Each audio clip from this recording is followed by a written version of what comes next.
Cam Rogers coming at you alongside Tom Downey for NFL Daily. Let's go through those injury reports out there, get you guys updated. For injuries. Yeah, really tough week indeed.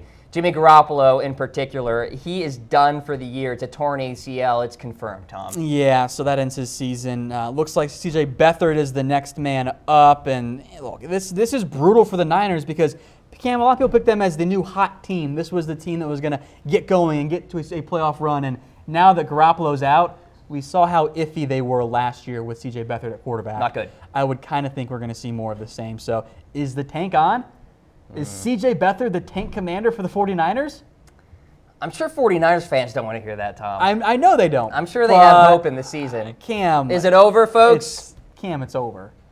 They're not making the playoffs. They're probably going to finish near the bottom of the NFC now because it's a good division, and you lost the main reason why people were so excited about you.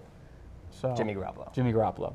Meanwhile, you got a big-time toy in that secondary in Richard Sherman, and he got hurt, although it's not the worst thing in the world, just a calf strain. Yeah, it's certainly not ideal by any means, but it's better than being out for the season or having it be an Achilles, not a calf injury. Yep. So now the issue is, Cam, you're going to hope that Jimmy Ward or Travaris Moore is good to go? Because they're kind of the next men up, aren't they? Yeah, and Ward got hurt yesterday too, Tom, and Ahkello Witherspoon gave up 3 touchdowns last week against the Lions. Yeah, so Witherspoon hasn't looked all that great. Yeah, it's been a rough Because Sherman hyped him up this offseason. He did. He's like, Witherspoon's going to be great, and then he hasn't actually been that great. So that's a bit of a red flag, I think, for the 49ers. Maybe you just go full on tank camp. I'm just saying, I think it makes some sense. Tom, Sean Lee is a stalwart on the injury report. Yet another hamstring injury. Every year. So in week 2, he actually injured a different hamstring.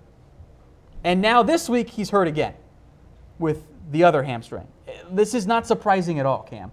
Like, this is who Sean Lee. He's always hurt. Great player when on the field, but when he's off the field, or when he's on the field, the Cowboys defense suffers and he misses, 3-4 games pretty much every single year. Insert Leighton Vander Esch. So this is their current depth chart. Vander Esch is listed as the middle linebacker, but he's played plenty of salmon. When the Cowboys go to their nickel package, it's going to be the 2 guys you see there at the middle linebacker spot. It's going to be Jalen Smith and it's going to be Leighton Vander Esch. And kind of lost in the disaster that was the Cowboys, week 3 loss to the Seahawks.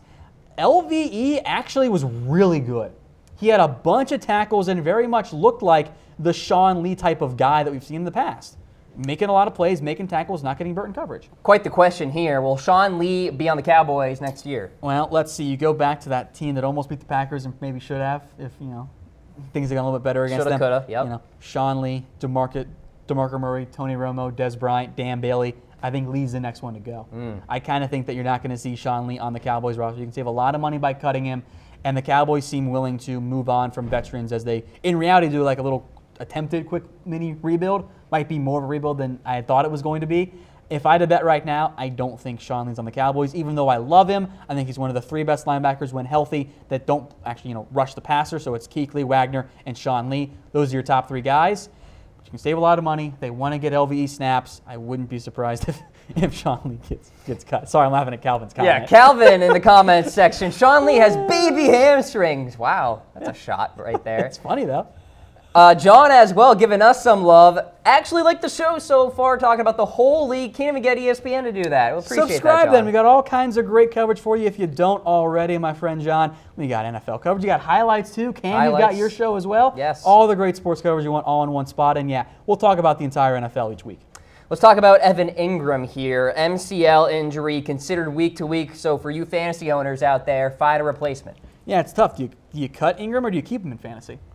Ooh, that's a good I question. would lean toward keeping him, but I think you have to. Good Giants' talent. offense hasn't looked very good either. So sprained MCL, maybe in reality this actually helps out a guy like Sterling Shepard or Odell Beckham because it frees up a little bit more target share to go around. But had a concussion earlier this year, didn't miss week 1, did play, but that's something to monitor. I know that it's only a sprain, but we know how injuries can kind of linger, and I wouldn't be surprised if a young guy tries to rush himself back a little bit too early. So hopefully that's not the case, but might be an issue for Engram. Hopefully you guys betted on the Giants yesterday against the Houston Texans on BetDSI. But if you're just a first timer, go ahead and sign up. Chatsports.com/bet, and we're giving you free money in the process. 120% deposit bonus. Promo code LIVE120 gets you that deal. Put down $100. They'll give you $120 for free for a grand total of $220 to bet with on BetDSI. if you go to chatsports.com/bet and use the promo code LIVE120. Continuing along here, Tom, with the latest injury reports, Mo Wilkerson sounds like he is done. Yeah, this is unfortunate for Wilkerson, who was trying to have a little bounce back year after kind of falling by the wayside with the Jets. Actually had to stay in the Washington area overnight at a hospital, and then had surgery on that ankle injury. It was that severe. It needed we need surgery now, not okay, we'll come back in a week and we'll get it done. So he's out for the season per multiple reports, and it's a big blow for Wilkerson, who was in that contract here trying to get paid.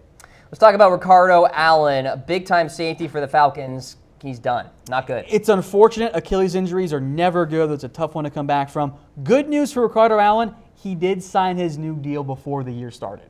So we got that 3-year, $19.5 million deal locked up. That's why you do those things. But for the Falcons, this is your third starting defender currently on IR. Ricardo Allen, Keanu Neal, Deion Jones, who might come back later. Also, Devonta Freeman is banged up right now. Yep. Takk McKinley, I think, missed week 3. So the Falcons, before the season started, were really, really healthy, and now all of a sudden, they suddenly have become the Chargers of injuries. Let's go to Joey Bosa now. Could be out the next few weeks.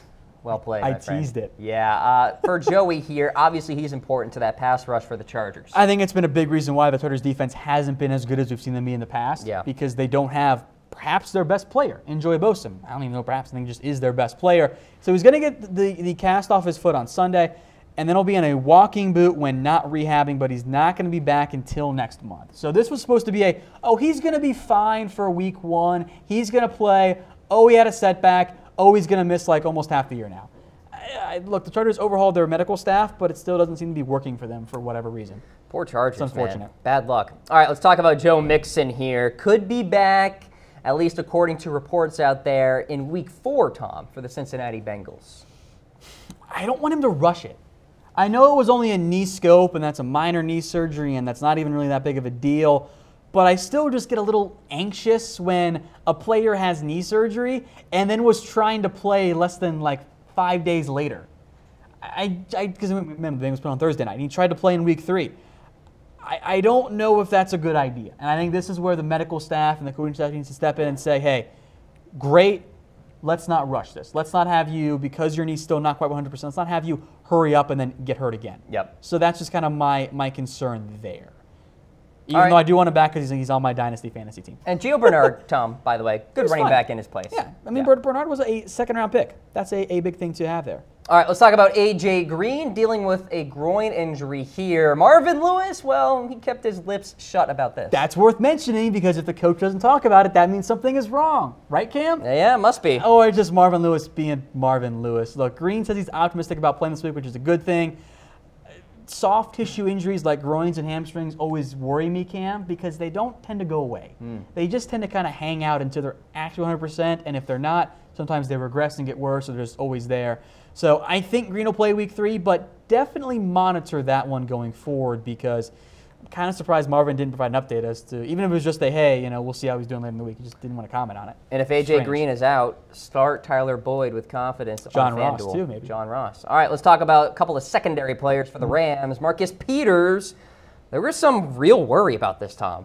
Yeah, it's only a calf strain, so it falls right back into that Richard Sherman category. Yes. It's the exact same thing there. So 2 to 4 weeks, somewhere in that range. And now, initial tests actually showed no structural damage, so that's a very, very good sign there because you don't ever want that, Cam. You don't want to have a bad calf injury or a potential Achilles injury. So concerning for the Rams in the short term. Bet on the Vikings, by the way, but that's not even their worst one.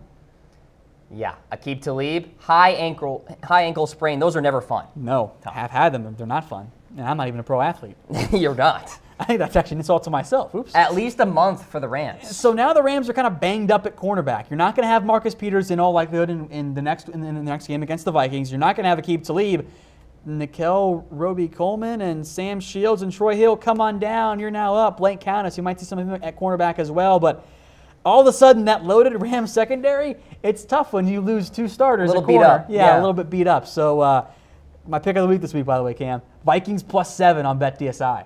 Are they +7? They're +7. Against the Rams? I already put money down. Oh, I locked it in early, baby. I got to bet on that because that's a very juicy line. It is. All right, so AQIB Talib, at least a month for him. We'll monitor that, of course.